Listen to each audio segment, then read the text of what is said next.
अगर आपको आज का एपिसोड पसंद आए तो द ब्लैंक पेज ऑफिशियल को सब्सक्राइब ज़रूर करिएगा और बेल आइकन को प्रेस करना मत भूलिएगा। यूरेशियन टाइम्स ने इंकशाफ किया है कि चाइना अपने इंडिया वाले फ्रंट पर मौजूद तमाम एयरबेसिस को नहायत ही तेज़ी के साथ इस वक्त अपग्रेड कर रहा है, लेकिन साथ ही साथ नए नए एयरबेसिस पर भी काम कर रहा है, नए नए एयरबेसिस भी बना रहा है। ये बात कैसे पता चली है? सैटेलाइट तस्वीरें सामने आई हैं और उससे अंदाज़ा हो रहा है कि ये सारी खिचड़ी पक रही है भाई। इंडिया चाइना के बढ़ते हुए टेंशन्स पर इंडियन आर्मी चीफ नरवाने साहब का ये स्टेटमेंट भी बहुत ही माना खैज है, बहुत ही इम्पोर्टेंट है। जब उन्होंने कहा, बल्कि कन्फेस किया, हम तो कहेंगे इकरार किया उन्होंने कि China is here to stay, यानी कि वो इनडायरेक्टली इंडियन अवाम को कह रहे हैं कि मैं कोई गलत आपको तसल्ली नहीं देना चाहता। China is here to stay, वो इधर से जाने के लिए नहीं आए, इधर रहने के लिए आए हुए हैं।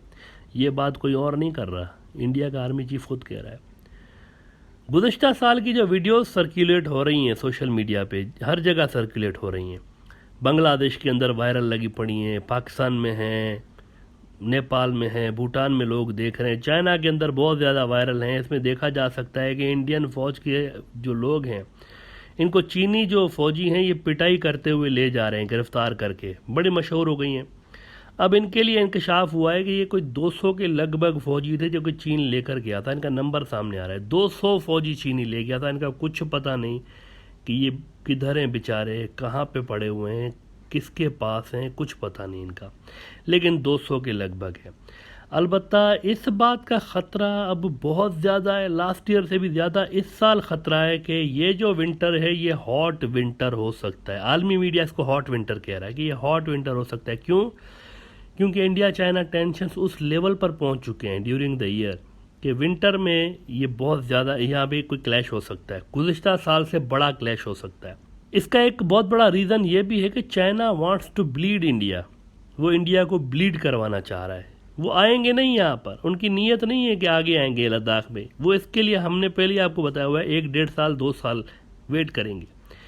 इनके वेट करने की वजह यह है कि इनकी जो वॉरफेयर की स्ट्रेटजीज़ है ना चाइनीज़ की, वो ये है कि अपना कम से कम नुकसान करवाए बिना जंग जीतो।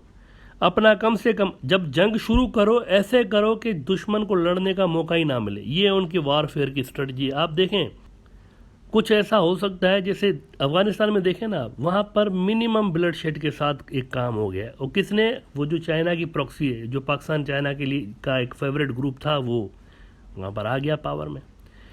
कुछ ऐसा ही यहाँ पर भी हो सकता है। ये लड़ेंगे उस वक्त जबकि इंडिया बिल्कुल उस पोजीशन में ही नहीं होगा जवाब देने के लिए। अभी नहीं लड़ेंगे, अभी भी कुछ ना कुछ तो इंडिया रेजिस्टेंस कर सकता है ना, इसलिए वो अभी नहीं आएंगे, उनका मूड नहीं है।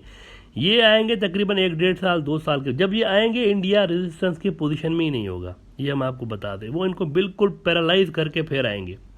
ये चाइनीज़ वॉरफेयर का एक बहरहाल एक तरीका है कि वो उस तरह हमला करते हैं जब उनको नुकसान कम से कम हो। लेकिन हाँ, इंडिया अगर इनको प्रोवोक करेगा ना, अगर इनको करेगा, अगर ये चाइनीज़ कुछ करते हैं उधर से इंडिया जवाबी कार्रवाई कुछ ऐसी दे देता है कि वो प्रोवोक हो जाए, तो फिर हो सकता है ये भी अनलिश कर दें मुकम्मल तौर पर। खारिजुल इम्कान नहीं है कि जंग हो ही नहीं सकती, फुल स्केल हो भी सकती है, लेकिन चाइना इस वक्त नहीं करना चाहेगा, दैट्स फॉर श्योर।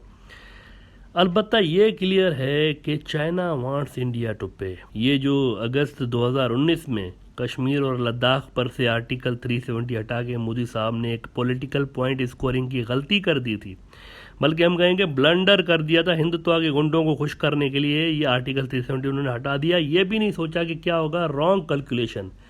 उन्होंने सोचा कि सिर्फ और सिर्फ पाकिस्तान रिएक्ट करेगा, उनको देख लेंगे।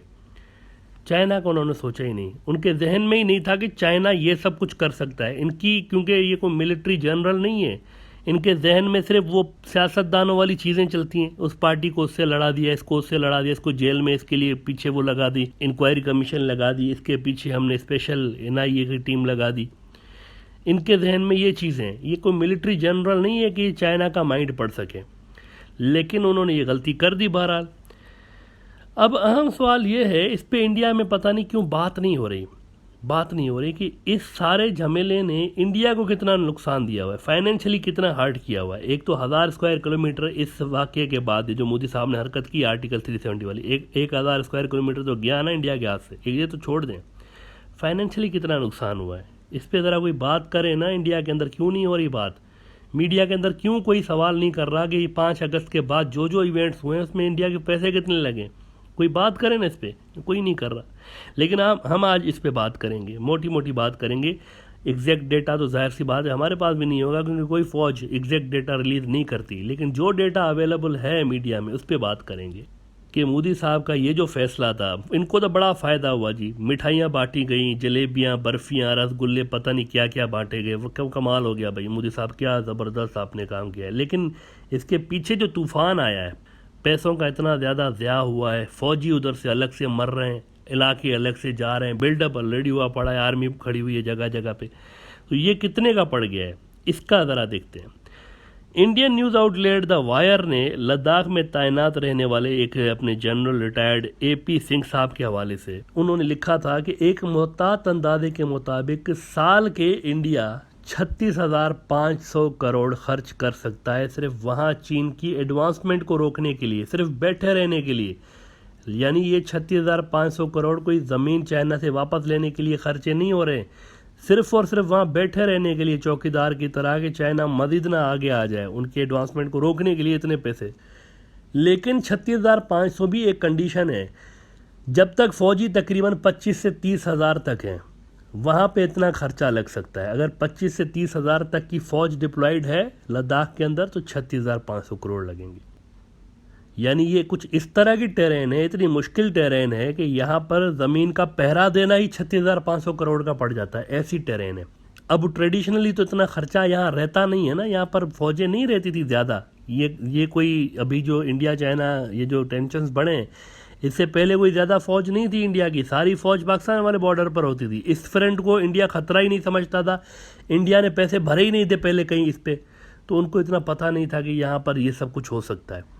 अभी जब इंडिया ये सब देख रहा है कि यार ये तो बड़ी गलती हो गई है, तो फिर ये सारी कैलकुलेशंस हो रही हैं। 36,500 करोड़ लग सकते हैं 30,000 फौजियों पे। ये कितनी बड़ी रकम है इसका अंदाज़ा इस बात से लगाएं कि हाल ही में मोदी सरकार ने इंडिया की नेशनल एयरलाइन बेची है 18,000 करोड़ में।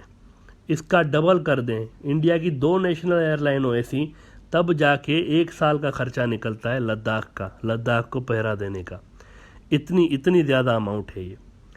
लद्दाख को बचाने के लिए 2 एयरलाइन बेचें आप, ऐसी जो अभी बेची हैं 18,000 में, ऐसी 2 बेचें तब भी इससे ज़्यादा पैसे चाहिए। लेकिन वी आर टेलिंग यू कि मामला इससे कहीं आगे का है। ये जो 36,500 करोड़ की फिगर है ये भी एक कंजर्वेटिव एस्टीमेट है।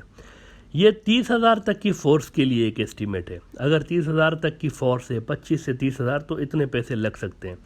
लेकिन वहाँ तो इससे कहीं ज़्यादा फ़ौज है। इंपॉर्टेंट क्वेश्चन ये है ना, इससे कहीं ज़्यादा फ़ौज डिप्लॉयड है वहाँ पर इस वक्त। कितनी फ़ौज लद्दाख वाले बॉर्डर पर है ऑफिशियल नंबर्स नहीं है, जाहिर सी बात है फ़ौजें ज़ाहिर नहीं करती कि हमने कितने लोग वहाँ पर डिप्लॉय किए हुए हैं, वो इस चीज़ को सरप्राइज़ में रखती हैं। लेकिन जुलाई में इंडिया टीवी ने खबर लगाई थी कि 50,000 फ़ौज इंडिया ने ईस्टर्न लद्दाख में डिप्लॉय कर दी थी जुलाई में। इससे पहले कितनी थी ये बात क्लियर नहीं है, लेकिन ये नई फ़ौज लगाई गई थी 50,000 थी। अभी तक अलबत्ता पूरे LAC पे इंडिया ने कम से कम भी 2 लाख की एडिशनल फ़ौज लगाई हुई है, 2 लाख पूरे LAC पे लगाई हुई है। तो 50,000 नई डिप्लॉयमेंट के साथ वी कैन सेफली अज्यूम कि कम से कम यहाँ पर 70,000 से 75,000 फ़ौजी लद्दाख में तैनात होंगे इस वक्त भी, सिर्फ लद्दाख के अंदर। लिहाजा 30,000 फ़ौजियों का खर्चा अगर 36,500 है, और अगर हम 70,000 तक की लद्दाख की फ़ौज काउंट करते हैं कि अगर कम से कम इंडिया ने इतनी फ़ौज वहाँ पर डिप्लॉय की हुई है, तो इंडिया को 85,000 करोड़ से ज़्यादा रकम यहाँ पे खर्च करनी पड़ेगी हर साल बिना जंग के। और ये रकम डबल ट्रिपल भी हो सकती है, डबल ट्रिपल हो सकती है अगर यहाँ पर जंग छिड़ जाए। तो चाइना विल मेक श्योर कि कम से कम लद्दाख में इंडिया 2 लाख 3 लाख करोड़ का खर्चा कर ले। It will be a massive expenditure for India. ये फिगर जो है ना 85,000 करोड़ की, जो कि बिना जंग के लगेगी, बिना जंग के ये विंटर इंडिया को इतने में पड़ सकता है। ये फिगर तो कश्मीर और लद्दाख के सालाना बजट से भी ज़्यादा है जो कि इंडिया इनकी सिक्योरिटी पे लगाने जा रहा है, खाली लद्दाख की सिक्योरिटी पे। ये तो उनके बजट से भी ज़्यादा है। द हिंदू बिजनेस लाइन ने लास्ट ईयर इस सारे झमेले से पहले खबर लगाई थी कि 2020 में लद्दाख की बजट 5,985 करोड़ है और कश्मीर की बजट 30,757 करोड़ रखी गई है गुज़िश्ता साल। और यहाँ हम बात कर रहे हैं कि कश्मीर छोड़ें, खाली लद्दाख को बचाने के लिए 30,000 फौजियों के रखने से 36,500 करोड़ चाहिए और 70,000 फौजी रखने से 85,000 करोड़ से ज़्यादा बजट चाहिए उस लद्दाख के लिए जिसकी अपनी सालाना बजट 5,985 करोड़ है। ना लुक एट दैट, ये वो ब्लंडर बेवकूफ़ी है जो कि हुई है असल में पॉलिटिकल पॉइंट स्कोरिंग के लिए। बर्फियाँ, लड्डू, गुलाब जामुन तो बांटे गए कि आर्टिकल 378 गया, भारत माता की जय, ये तो हो गया।